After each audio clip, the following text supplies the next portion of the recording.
துணை குரு அடி போற்றி. நேயர்கள் ஜோதிட அன்பர்கள் அனைவருக்கும் அன்பான வணக்கங்கள். நான் உங்கள் வாழ்க வளமுடன் ஜோதிடர் ஸ்ரீ குரு சுந்தர வடிவேல். இப்போ பார்த்தீங்கன்னா 2025 செப்டம்பர் மாத பலாபலன்கள் ஒவ்வொரு ராசிக்கும் எப்படி இருக்கும், என்ன செய்யலாம், என்ன செய்யக்கூடாது, என்ன விதமான வழிபாடுகள் உகந்ததாக இருக்கும், நட்சத்திர பலன்கள் எப்படி இருக்குது அப்படிங்கிறதை பற்றி முழுமையாக நம்ம விரிவாக ஒவ்வொரு ராசிக்கும் நம்ம பார்க்க இருக்கிறோம். இந்த செப்டம்பர் மாதத்தோட நிறைய விஷயங்கள் நடக்க இருக்குது. அது என்ன அப்படின்னு பார்த்தீங்கன்னா 4 கிரகங்களின் பெயர்ச்சி இருக்கக்கூடிய மாதம் அப்படின்னா அந்த செப்டம்பர் மாதம் தான். பார்த்தீங்கன்னா தொடர்ச்சியாக 13ஆம் தேதி செவ்வாய் பகவான் பயிற்சி ஆகிறார், செப்டம்பர் 13. செப்டம்பர் 14 அப்படிங்கிறது சுக்கிரன் பயிற்சி ஆகிறார். அடுத்து செப்டம்பர் 16 புதன் பகவான் பயிற்சி ஆகிறார். அடுத்து செப்டம்பர் 17 சூரியனும் பார்த்தீங்கன்னா அடுத்த ராசிக்கு பயணம் போகிறார். அப்போ இந்த காலகட்டத்தில் பல்வேறு விதமான மாற்றங்கள், கிரகத்தின் மாற்றம் எப்படி நடக்குது அப்படிங்கிறத பொறுத்து ஒவ்வொரு ராசிக்கும் பல்வேறு விதமான மாற்றங்களை முன்னேற்றங்களையும் எதிர்பார்க்கக்கூடிய மாதமாக இந்த மாதம் அப்படிங்கிறது அமைஞ்சிருக்குது. எந்தெந்த ராசிக்கு எப்படி இருக்குது அப்படிங்கிறத விரிவாக தெளிவாக இப்போ நம்ம பார்க்கலாம். இப்போ உங்கள் ராசிக்கு எப்படி இருக்குது அப்படிங்கிறத பார்ப்போம். மீனம் ராசி காலச்சக்கரத்தின் 12வது ராசியாக இருக்கக்கூடிய மீனம் ராசி மோட்ச ராசி அப்படின்னு சொல்லக்கூடிய அமைப்பு உண்டு. மீனராசியை பொறுத்த வகையில் குரு பகவானோட ஆதிக்கம் அப்படிங்கிறது நிறைய உண்டு. மீனராசியில் ஒரு முக்கியமான விஷயம் என்னென்னா, சொல்ல காப்பாற்றுறது, திட்டமிட்டபடி செயல்படுறது, ஆமாம், கமிட்மெண்ட் படி ஒரு வேலையை செய்கிறது, இதிலெல்லாம் பார்த்தீங்கன்னா குழப்பம் ஏற்படும். அடிக்கடி ஒரு குழப்பம் ஏற்படும். இதிலெல்லாம் ஒரு கன்ஃபியூஷன் வரும். இப்போ சுச்சுவேஷன் என்னென்னா, 7.5 சனி அப்படிங்கிற ஒரு விஷயமும் போய்கிட்டு இருக்கு. 7.5 சனி, அதுவும் ஜென்மச்சனி போய்கிட்டு இருக்கு. அப்போ என்னன்னா, ஏற்கனவே நம்ம கொஞ்சம் குழப்பமான ஆள் தான். மற்றவங்களுக்காக என்ன வேணாலும் செய்வோம், எங்கே வேணாலும் போகும், எவ்வளோ முயற்சி வேணாலும் எடுப்போம், எவ்வளோ டைம் வேணாலும் ஒதுக்குவோம். மற்றவங்கள உயர்த்துறதுக்கு, மற்றவங்கள வேலைகளை செய்கிறதுக்கு என்ன பயங்கரமாக எஃபர்ட்ஸ் போடுவோம். ஆனால் நமக்குன்னு ஒரு திட்டமிட்டு ஒரு வேலையை செய்கிறதுல குழப்பம் இருக்குது, செய்ய முடிகிறதில்ல. அப்படியே செய்யணும்னு முயற்சி எடுத்தாலும் தள்ளி போடுறது, பிறகு பார்த்துக்குவோம், நாளைக்கு பார்த்துக்குவோம், அடுத்த வாரம் பார்த்துக்குவோம், என்ன அவசரம் அப்படின்னு தள்ளி போட்டுக்கிறது. இந்த மாதிரி குணம் அப்படிங்கிறது உண்டு. அப்போ எல்லாத்தையும் தடை தாமதம் அப்படிங்கிறது மனசு நினைக்கிறது மாதிரி திட்டமிட்டபடி செயல்படுறது இல்லை. சூழ்நிலைக்கேற்ப, சந்தர்ப்பத்திற்கு ஏற்ப அப்பப்போ மனசு மாறுது, அப்பப்போ திட்டமும் மாறுது அப்படிங்கிறது தான் நிலை. இதில் சனி 7.5 ஜென்மச்சனி வேறு வந்துருச்சா. இப்போ என்ன நடக்கும், ஒரு பக்கம் வேலைக்கு போகணும்னு தோணும், ஒரு பக்கம் உடம்பு சொல்லும், சோர்வு காமிக்கும், இன்றைக்கி வேலைக்கு போக வேண்டாம், ரெஸ்ட் எடுக்கலாம் அப்படின்னு சொல்லும். மனசு என்ன சொல்லும், வேலைக்கு போக சொல்லும், உடம்பு ரெஸ்ட் எடுக்க சொல்லும். பிறகு உடம்பு சரியாயிரும், வேலைக்கு போகலாம், உடம்பு நல்லா இருக்குன்னு சொல்லுவோம். ஆனால் மனசு என்ன சொல்லும், இன்றைக்கி போக வேண்டாம், நாளைக்கு போகலாம் அப்படின்னு மனசு பின்வாங்கும்.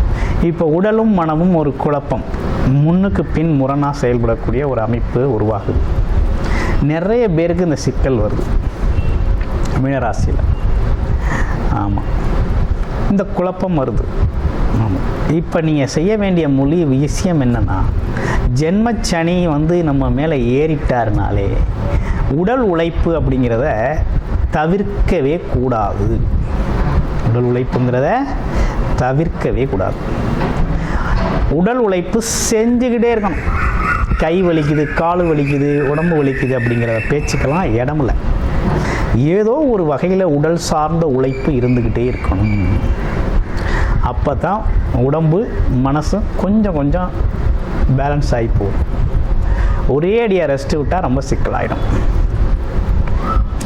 அதனால் உடல் உழைப்பு சார்ந்த விஷயத்தில் அக்கறை செலுத்துங்க.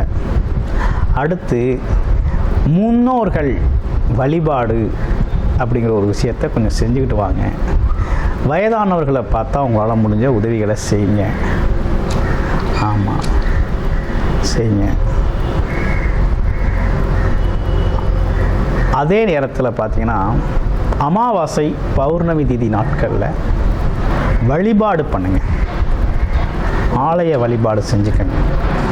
புரியுதுங்களா? ஆலய வழிபாடு செஞ்சுக்கங்க. குலதெய்வ கோயிலுக்கு போயிட்டு வாங்க. அதெல்லாம் ரொம்ப முக்கியமான விஷயம். ஓகேங்களா? அடுத்து வெளிநாடு வெளியூர்லாம் போகணும்னு முயற்சி பண்ணீங்க அப்படின்னா உங்களுக்கு சாதகமாக இருக்கா வேலை தொழிலுக்கு அப்படின்னு பார்க்கையில் போகலாமா அப்படின்னா வேலை உறுதியாக உண்டுங்க. வேலை உறுதியாக உண்டு. சரி, வெளிநாடு வெளியூர் போகலாமா அப்படிங்கிறது தான் இப்போ கேள்வி.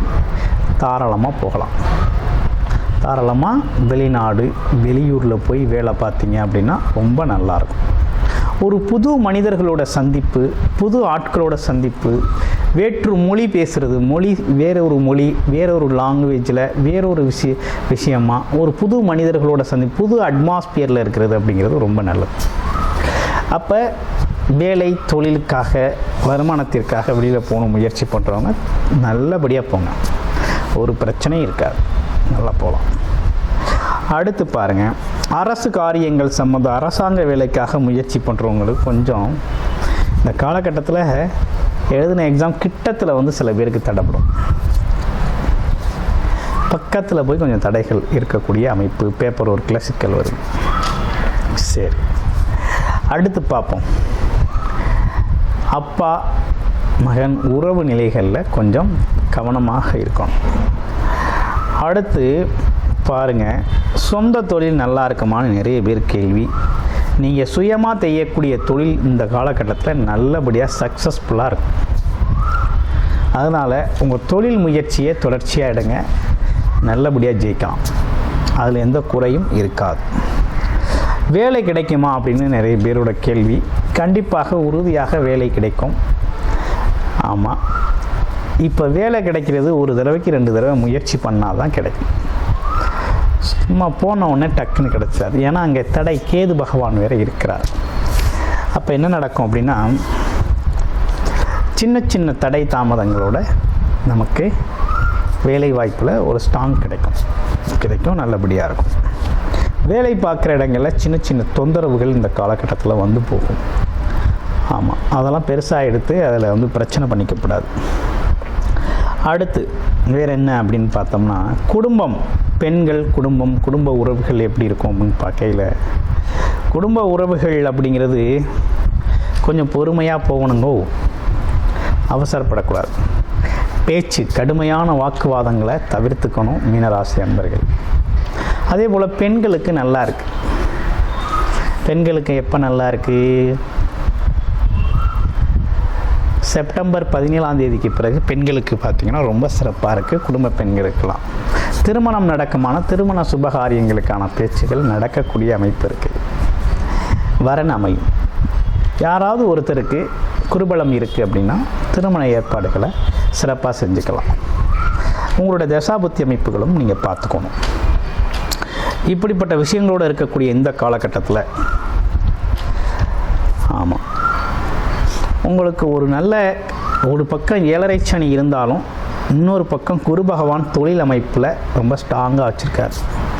உறவுகளில் சின்ன சின்ன விரிசல்கள் வந்தாலும் தொழில், வேலை, வருமானம் சார்ந்த விஷயத்தில் ரொம்ப அற்புதமாக இருக்குது. அதனால் அதை பயன்படுத்துங்க. சிறப்படையுங்க. வெற்றி பெறுங்க. வெற்றி பெறக்கூடிய நல்ல காலகட்டமாக இந்த காலகட்டம் அப்படிங்கிறது உங்களுக்கு அமைஞ்சிருக்கு. உங்கள் ராசியில் இருக்கக்கூடிய முதல் நட்சத்திரம் எந்த நட்சத்திரம் அப்படின்னு பார்க்கையில் புரட்டாதி நட்சத்திரம்.